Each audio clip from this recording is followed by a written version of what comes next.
Ustoz, ana bu shu haqida Mustafa birinchi. Qaysi hayvon sakray olmaydi? Hammasi. Qo'y.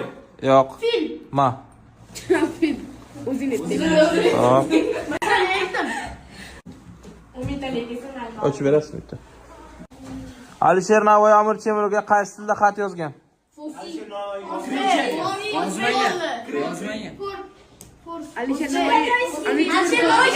Ha? Ma. Nimaga yozmagan sabab? Ko'rmagan. Ko'rmagan. Ha? Amir Temur davrida yashamagan. To'g'ri, ma ol. 2000 ga to'g'ri keling san ham. Ha, eng kamidan boshlab ketamiz. Ketdi, xo'p. Eshitinglar, fransuzlar uchun ovqatning sifati muhim. Inglizlar uchun odamning ovqatlanish paytida o'zini tuta bilishi muhim. Diqqat savol. Xo'sh, endi ayting-chi, bu borada nemislarni nima qiziqtiradi? Negerligi. Yo'q, 5000lik savol ekan. 5000 ga to'g'ri keldilaring. Yo'q. Ovqatlanishmi nima? Yo'q. Yo'q. Halal. Net. 15 minglik savolga aylandi. Farqi yo'q. Ovqat zo'r bo'lsa bo'ldi. Ikkalasi qiziqtiradi. Yo'q.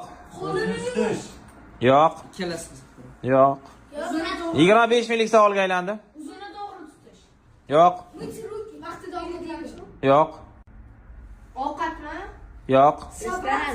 Xo'p, javobini kommentariyada kutamizmi? Va kommentariyada boshqa savol bering. 125 minglik savolga aylandi. Ovqat tezroq kelish. Yo'q. Xo'p, javobini kommentariyada kutamiz. Qani qolgan qiymat shartlar javobini kommentariyga yozinglar. Qani kim to'g'ri javob yozar ekan?